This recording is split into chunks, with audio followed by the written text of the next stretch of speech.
Odin is a legend. And I think it's pretty clear at this point, but people are still going to doubt it. People are still going to talk about it because, I don't know, I really don't understand how you don't respect Odin. So I think my approach going forward will be to read the scans. And when I do my review, will be somewhat surface level until we get the viz where we can clarify or get some more clarification before we go in depth on certain things. Well, not everything, but certain things.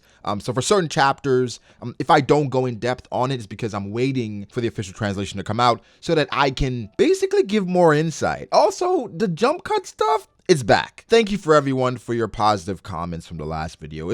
Honestly, I was just trying something to see how it was received, but you guys, you appreciate the way I do content, so the jump cuts are back. All right, One Piece chapter 972. Holy shit. I don't think there was a better way that Odin could have went out. Okay, maybe there was a better way. The only better way I could think of is him doing it and taking Kaido out with him or taking Orochi out with him, but then we wouldn't have the story that we do now. So honestly, like, this was a great way for Odin to go out. And I can't fathom Odin or anyone being able to not only hold 9 other people up. Think about this really quickly, because this is it's insane. Odin is in 700 degrees, right? And I even went in a Google 700 degrees to figure out exactly how hot is 700 degrees. Well, apparently magma can get up to 700 to 1300 degrees. And they said he was in 700 and it was continuously rising. So this dude is standing in magma almost, right? Holding up 9 people. And it's not to say these are 9 small people. Nakamushi's pretty large. Inarashi's pretty large. Kawamatsu, we know he hasn't missed a meal, really. All these people are large, full-grown men and animals. And he's holding them up in boiling water. Oil. Sorry. Oil. How? I don't understand. I'm not going to try to understand any more of like Odin's strength. But one thing we can agree on is that Odin is not only a legend in Wano, but just in period in the world of One Piece. That is incredible. That is truly incredible. I'll say this here as well. If the traitor is indeed a scabbard, they deserve the worst possible death imaginable, because everything that this man sacrificed, not only for them but also for the people of Wano, he should be celebrated. And you know how things happen, right, where people feel like they're betrayed by someone, and it was similar in Dressrosa, where they felt like King Riku betrayed them until they realized or they found out exactly what happened. And this is normally the case with human beings, where even when things don't make sense, emotions and how you feel at the time, it makes you react. So for them lashing out against the person that was supposed to be their savior, because they're not in the wrong here. Odin came back and they expected him to deliver them out of bondage, right? Out of what was going on in the country at the time, which people blame him because he kind of left them and went on the whole voyage with Roger and all that stuff. But he came back and he went to the castle, came out, started dancing. So for people that had been going through it for a long time, they were understandably upset. So for them, all that pent-up anger they got from just being overworked by Orochi, the factories, and just the deterioration of their country, how they were feeling is justified. But honestly, seeing them come to terms with what was happening, it was beautiful and sad at the same time, because this man, he endured a lot. And for us, when we saw that he was dancing, it was almost like, why are you doing it? Why are you going through all this? We found our last chapter, for every dance, 100 people were saved. There were promises made. We can question how naive Odin is, but he indeed did make sacrifices. And I think he wouldn't be in a position to make these sacrifices if he didn't go on the trip with Roger. What I mean is, say he didn't go on the trip, right? And he remained in Wano. Well, you could argue that Kaido probably would not have been able to occupy Wano. So Wano would have been safe. However, we're talking endgame here. Wano is obviously very important to the endgame of One Piece. So if he didn't go on this journey with Roger, he would know of the things to come 20 years from now, in which Wano is an intricate part of this grandstanding war. So yeah, you can say he was a martyr, he was a sacrifice in the end game of things, in the grand scheme of things, but his part was absolutely necessary, and he did everything possible to make sure that the people around him survived, which they did. We have no idea where Denjiro is, but now I'm really and seriously starting to doubt that any of the scabbards could be a traitor. But again, I'm playing into Oda's hands. Oda does this masterfully, where he wants you to feel a certain way. And I feel like this is probably the first time I looked at the scabbards and I understood why they would go out of their way for Odin. Yeah, last chapter, it could have solidified it, but how he did it, where he remained in, he could have jumped out. He stayed there where he was occupying their attention. Let them get away, fulfill my dream for me.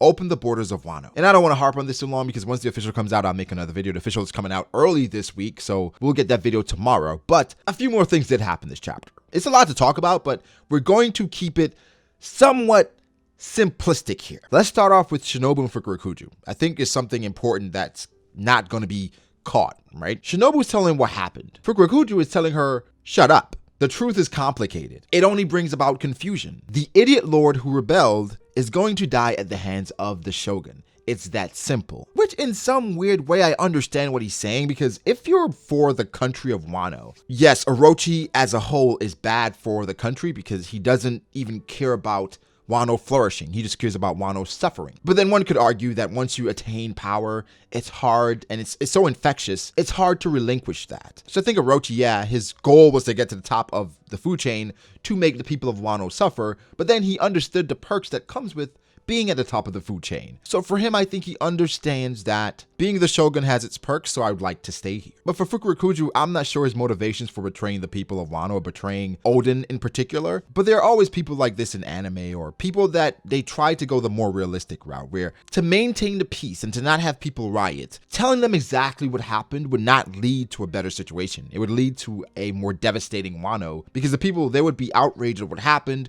we'd have riots, uprising, and that's not good for the economy of a country, which Orochi doesn't really care about. So again, in a twisted way, I get it, but I definitely don't agree. I have a confession as well. A confession that's deep down within me that I really have to pull out because I don't want to say it, and god damn it.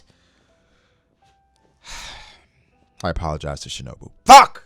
Said it. I said it. I apologize to Shinobu. Shinobu, while deep down, I still hate her fucking guts. And it's not even a deep thing. It's because of what she said to Law and how she was blaming Law. But I get it now. She has a deep love and profound respect for Oden. So if there is any indication that Law, his people, anybody could foil this plan, I'm going to fucking Kirk on you. She saw Oden sacrifice so much. She saw it happen in the back room. She saw him burn to death. He personally thanked her for her service. Then he said that she was not a part of it, so she could get away and live. And now she's showing her devotion by saying, I will gladly die with Oden and the Kozuki clan. That's top tier loyalty, Shinobu. You have my respect. Again, very important stuff going on in this chapter, because another part of it was Oden talking about how Wano got closed off in the first place. This has been implied for a while now, that the Kozuki clan, they are used as a somehow like a vehicle for the end game of the series. From the poneglyphs to, again, Wano being closed off, it is to maintain or to preserve ancient history. And this goes back to the Void Century and everything that transpired with the world government as we know it now overthrowing the ancient kingdom. So Wano is used as a preservation ground. And that's why Ryuma is so intricate. And Wano having the reputation it has where people stay away from Wano and is kept isolated, this makes sense. Now the prophecy is weird, right? With Oden mentions this chapter about things happening or someone traversing through time from 800 years in the past to the current time. But I saw on Twitter, someone who is a native speaker, they translated the exact words and what this means. And they said that person will appear for the first time in 800 years. So the time traveling thing that a lot of people were thinking about, I don't think that's what it is at all, because I don't know if people are insinuating that Luffy is a time traveler from the future or the Monkey D family. They're from the past, I mean, because if that's the case, that would be fairy tale trash. Okay, Toki is from the past. We know she's from probably around the Void Century time. Her purpose is yet to be fulfilled, and as of right now, she's really useless. Like, again, this chapter, she had some moments in which I question her loyalty, to be honest, because I was wondering why her reactions were so devoid of emotion. She was emotionless. She had no reaction to Oden going to war, Oden being executed. Now we see behind the scenes, and Oden told her what was going to happen and how she has to be strong. So she was being strong for her family, but then it goes into murky territory. I'll talk about Kaido and Oden before we end it. But Oden knew something was going to happen 20 years from now. Yeah, it goes back to Shirahoshi. 10 years to be born, 15 years to grow, and this is 25 years ago. The 20-year timeline matches up with Shirahoshi. But Oden knew something was going to take place exactly at that moment. So this goes back to prophecy, and things were set in motion back then for this exact time. Wano being closed off, the poneglyphs, Shirahoshi, all this was for this moment. Because remember, something that's been echoed throughout Wano, throughout the Wano arc. Why 20 years? Now we know, because 20 years was the time that was set. 20 years is when things were supposed to happen. That's why Toki chose 20 years. Now, how did they know what was going to happen? And how did they know with such certainty that they put into place the poneglyphs, closing off Wano, all these different things? Maybe someone was similar to Madame Shirley back then, where they were so accurate on their prophecies or their visions that the people of the ancient kingdom, they believed them and they set this plan in motion. Whomever Joy Boy is, it has to be between either Luffy, Vivi, or Kong. And everybody was just like, Kong? Where the fuck did Kong come from? I'm joking. It was in the chat when I did my live reaction earlier today. Someone mentioned Kong being Joy Boy, and I thought it was hilarious. So whomever Joy Boy is, something great is going to happen really soon. So this war that we assume that is going to be the world-encompassing war must have more people. If this is the war that Oden is talking about, the war that will separate oceans, we need more people. We have two Yonko, but quite frankly, we need more people. Like I've been saying for a long time, we need a marine presence. But the Void Century stuff, it's a lot to get into because I think it ties into Im-sama, Vivi, obviously Shirahoshi, the ancient weapons. It's a lot that we can delve deeper into. But again, once the official comes out, we'll go further with that. But to finally end this out really quickly, let's talk about Kaido and Oden. And Kaido is apologizing, or not apologizing. I think Kaido is trying to make himself look honorable here. And I don't agree with it at all. Kaido's telling Oden that he killed the old hag. So now we know how she lost the Mane fruit, but it doesn't work for me. It's a bit self-serving. It's honestly nasty, and it makes him look worse. So what I mean is Kaido's saying he killed the old hag that interfered with their fight, right? So he's saying, don't worry about it. I killed her. And it's like, okay, why does that even matter? You already benefited from her tactics or Orochi's tactics.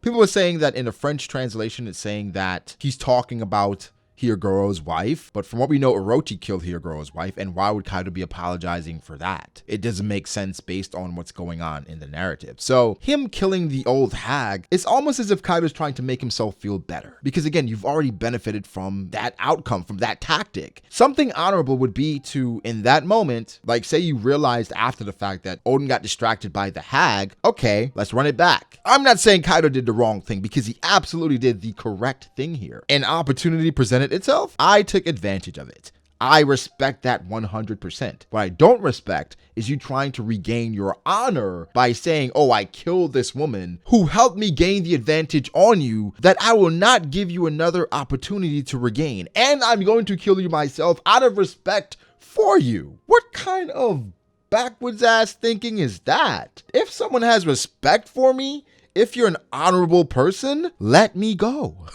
Let's run it back. Give me my swords. Let's fight mano a mano. If you believe that what she did was punishable by death, let me go. No, but you chose, right? You chose to not only swindle this man for 5 years to dance while you gain more power because you knew you would lose. You actively participated in this show to embarrass him by boiling him alive in front of the citizens. Then you have this showing saying that you killed the old hag. Kaido, I don't care. Why would I give a fuck about that? You've already benefited from it. Again, that's something that annoyed me because I just thought it was just the weirdest thing to say. Like, you're just trying to make yourself feel better. I like Kaido more because of it, because it's characterization, and in One Piece, I enjoy characterization because of how stale some character gags and character moments can be. So I really like that because I feel like we're going to get more of Kaido's personality, which I've been enjoying. People are trying to compare him to Katakuri now because of how he's dressed last chapter, or this chapter rather.